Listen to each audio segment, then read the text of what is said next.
Alright, let's get it. Welcome to Bobbville. We're gonna add a click sound to our main menu buttons in a way you might not have seen before. We'll do this by adding our code in this onClick function. Now we already have a main menu script. Check out the Making a Simple Main Menu video to learn about creating buttons and more. But for now, I'll make a basic test script to show the audio process.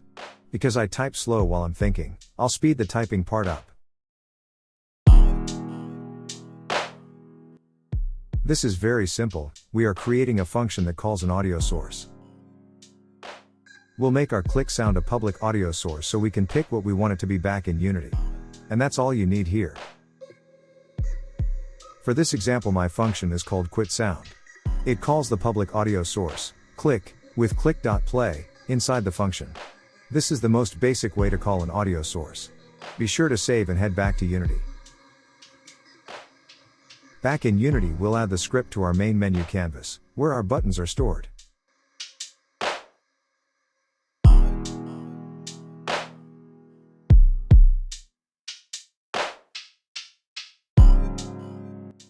After we drag the script in, we can create an audio source from the component menu.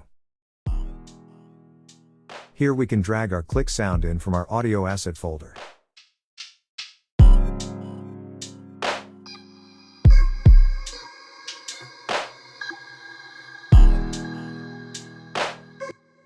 In the Audio Source tab, there are plenty of tools laid out for customization that we'll go over in a different video. Be sure to then drag the audio source into our script. For now, we'll head to our button in our hierarchy and scroll to the on-click in the inspector. When we click the plus tab, we'll drag our main menu object into the Object tab.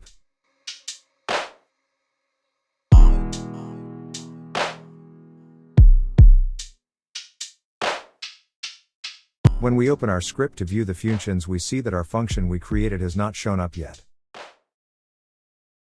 This is because, back in our script, we'll need to change our function to public.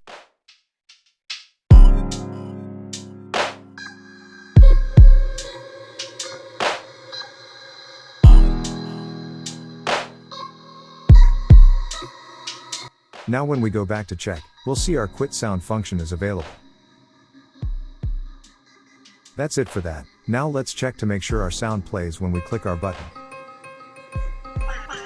And of course, it does. But what if the scene changes before our audio fully plays? How can we fix that? Let's go back and take a look at our code.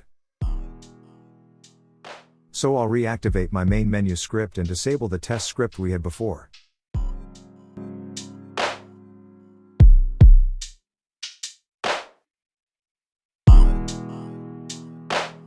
Here you see we still have the public audio source, but now we'll add the public audio clip variable to the mix.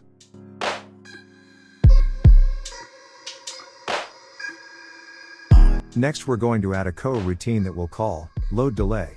Inside we'll return wait for seconds for the length of the audio clip, then we'll load the next scene. Then we'll go to our call function and call our coroutine here. We can also add our delay to our other buttons as well. Simple as that.